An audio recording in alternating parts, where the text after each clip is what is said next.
The demon handed out many keys to humans. Anyone holding a key could challenge another key holder. As long as they activated the key, the demon would be summoned to host a game. The rules of the game were simple. They each took turns asking the other questions. Whoever answered all 3 questions correctly first would win. The winner would receive generous rewards from the demon. And the more games they won, the greater the rewards. These rewards could be physical items or even superpowers. But the loser would suffer the demon's punishment. David had already won 6 games in a row. Today, he challenged Jack once again. If he won this match, the demon would grant him immortality. This time, Jack got to ask the first question. He placed a coin in the center of a handkerchief. Then he covered it with a cup. Next, he quickly pulled the handkerchief away. Then he asked his first question. Is the coin still under the cup? But David had already seen the coin fall to the floor as Jack pulled the cloth. He bent down and picked up the coin from the ground. Now, all he had to do was say no to win the round. But David sensed there was a trap in the question, because Jack had asked whether the coin was under the cup, and the cup covered more than just the area where the cloth had been. David suddenly asked to check the drawer under the table.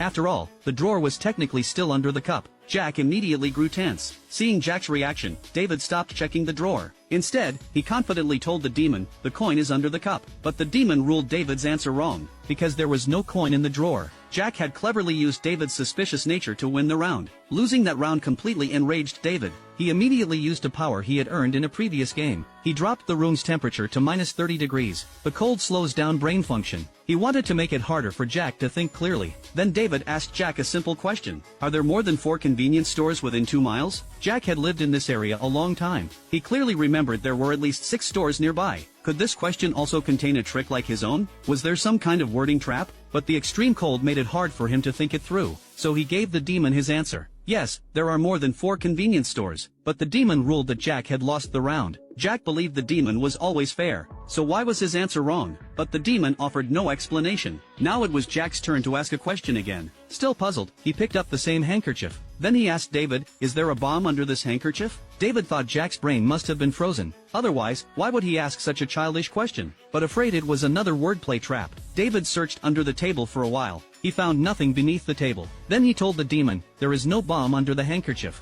Jack suddenly smiled, because he clearly remembered that there was an old World War II bomb buried under his house that never exploded. However, the demon's judgment surprised him. The demon declared that David had won the round. Each player could ask 3 questions. David had now won 2 rounds. If Jack lost one more round, he would face the demon's harsh punishment. This was a game hosted by a demon. Anyone who possessed a demon key could challenge another key holder. Once they activated the demon key, the demon would appear to begin the game. The winner would receive a generous reward from the demon. And the more games one won, the greater the rewards. But those who lost would face the demon's punishment. Many holders of demon keys wanted to challenge Amy, because she was a recently popular idol star. If they could beat Amy in a game, they could ask the demon to make Amy do anything for them. Amy knew the rules of the demon's game very well. So when she saw someone raise a demon key toward her, she quickly ran backstage. But to her surprise, someone was already waiting there. When multiple people challenge one person at the same time, Amy had the right to choose which one to play against. But she didn't choose either of the 2 challengers. She chose Jack, the only one who had no inappropriate intentions toward her. But Amy said that if Jack won the game, she would willingly become his girlfriend. Before Jack could even refuse, Amy had already activated the demon key. Soon, the demon descended into the room.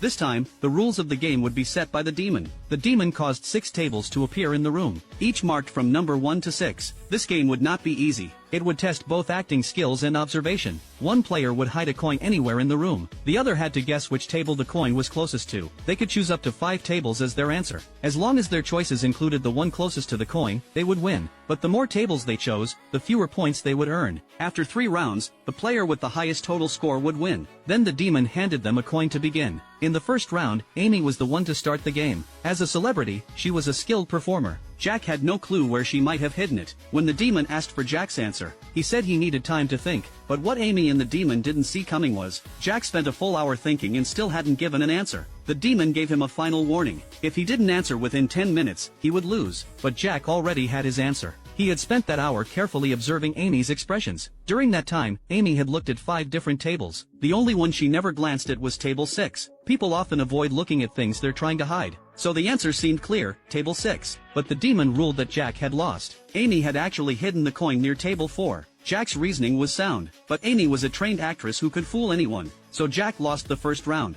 The second round was Jack's turn to hide the coin. but instead of hiding it right away, he went around the room and covered the items on the tables with cloths. Then he shuffled the table numbers into a new order. Next, he threw a coin next to the newly labeled table 4. Jack's plan was to confuse Amy about which table used to be which. Amy asked the demon whether this violated the rules, but the demon said that no matter how the tables were rearranged, the answer would be judged according to the current numbering. This immediately ruined Jack's plan. Amy quickly gave her answer. The coin was near the new table 4, but the demon ruled that Amy had lost. Jack had actually hidden the real coin near table 1. The coin he tossed beside table 4 was his own coin, not the one given by the demon. Amy hadn't expected Jack to be this cunning. Still, she wasn't worried. The game consisted of just 3 rounds. Since she had gone first, and now both of them had won 1 round each, that meant Amy would hide the coin again in the final round, which gave her the advantage to win. When the third round began, Amy touched each table like before, but as she passed table 4, she suddenly stumbled. That too was part of her plan, to draw Jack's attention to table 4. But the coin was actually hidden in her pocket. The demon designed a custom game. If someone wins the game, they will receive a generous reward from the demon. They can also take the demon key from their opponent. When a person collects 10 demon keys, they can apply to the demon for the ultimate game challenge. If they win the ultimate challenge, they will be granted immortality by the demon.